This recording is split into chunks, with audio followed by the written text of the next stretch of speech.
All right, one of the biggest questions park owners ask me is what are the best homes to bring into my community?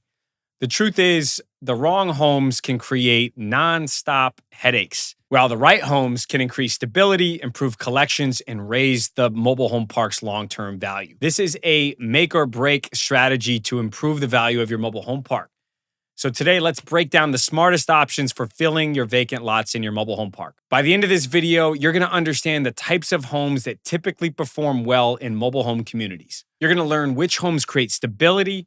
You're going to learn which homes tend to increase turnover and maintenance. And you're also going to walk away with a clear strategy for choosing the right homes for your park.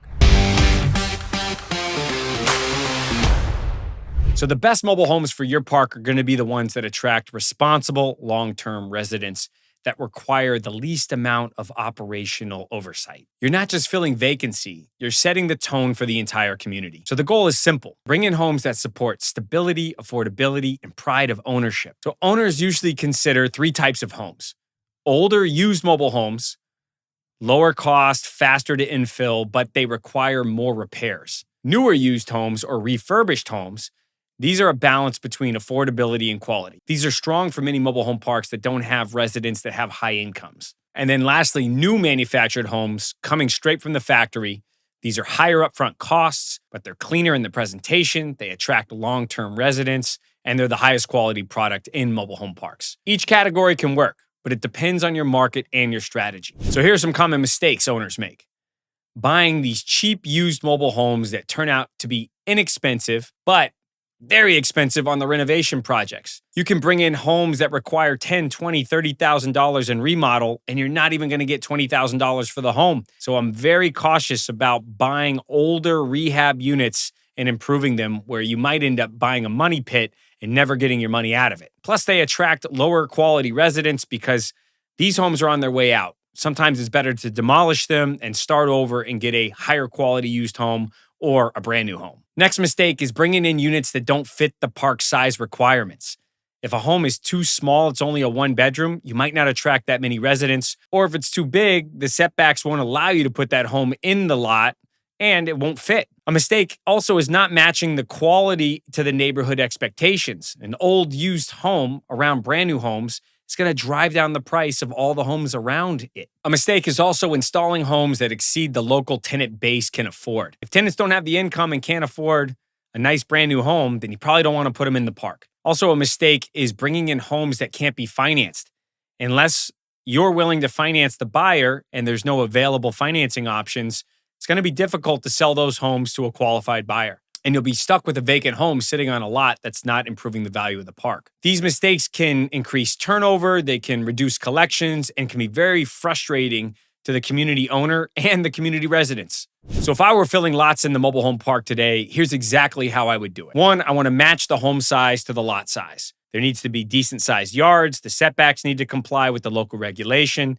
You don't want to force a large home into a small lot. A properly sized home looks better, the rents are better, and the install process goes much more smoothly. Next, you want to choose homes that the market can afford. You want residents that need affordability and predictability. The right home is one that's going to last, that they can maintain long term. These are homes that people are investing their savings into, and many times are going to live there for decades. In this case, consider getting a newer mobile home built after 1990 or 2000 and refurbishing that home so it's still an affordable price to the buyer, but it also has high quality, and long-term, they're going to be able to create a home and live there. These newer rehab homes often provide the best balance between cost and quality. They attract stable residents without that heavy upfront investment of brand new homes. Next is buying brand new homes. I love this strategy. Yet you want to do it strategically. New homes bring pride of ownership, improve curb appeal, and they increase the overall look and feel of the park, which ultimately increases the value. The key here is local demand allows for the buyer to be able to afford them. That's critical when buying brand new homes.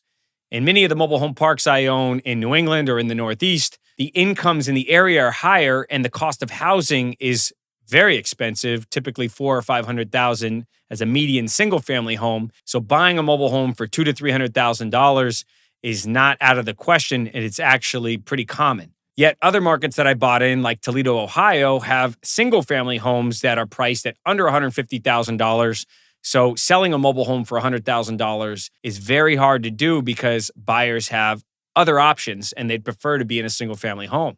Now, when we're talking brand new homes, we're talking premium homes versus budget homes. Different new home manufacturers out of the factory will offer a couple different types of products.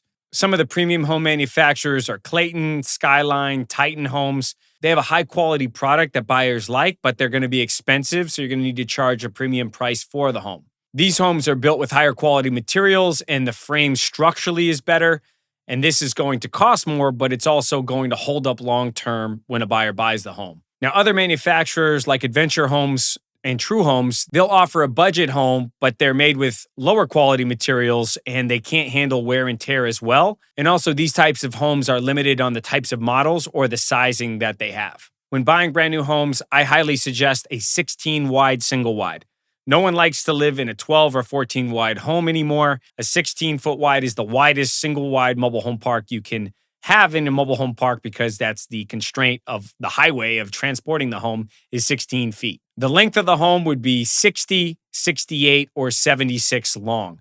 The 16 by 76 is going to be the longest home that you have in a community, and that's going to provide the most square footage for a single wide lot. When we're talking about double wides, we like to target 28 foot wide homes. This is a good feel where people can get a nice 3-bedroom or 4-bedroom home, and it feels like a stick-built home. The length of these homes are typically 56 feet, 64, or 68 long. A 28 by 68 home is a nice, spacious 4-bedroom home with a big kitchen. A lot of families would want that size of home because of this space. With many of the brand new manufactured homes we're buying, we're exploring their 5-year warranty program covering the majority of any improvements needed for the home over that 5 years. This is ranging anywhere between $4,000 and $6,000 for that warranty program, and it's well worth it when buying a home and conveying that warranty to the buyer. Over time, upgrading the homes continues to add value to the park, and more people want newer homes as you start to infill nicer homes or improving the homes in the community.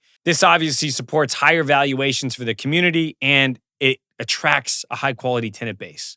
When the park looks cohesive and not random, then it gives a sense of community and it gives a quality-looking community that people want to live in. I've seen a lot of mobile home park owners buy the cheapest used homes that they could find just to fill a lot. But after all the multiple repairs, the turnover, the tenants moving in and out, the frustrated tenants with things not working in the home, those homes ended up costing far more than they actually saved. I've also seen owners invest in a mix of refurbished new homes, and that matched their market. The parks filled quickly, they stayed full, and they saw stronger collections in the community. The difference really wasn't the price of the home, it was the strategy behind the selection. So if your goal is to improve occupancy, stabilize income, and increase the long-term value of your mobile home park, you're going to need homes that fit your residents, they fit your market, and they fit the community that you're trying to build.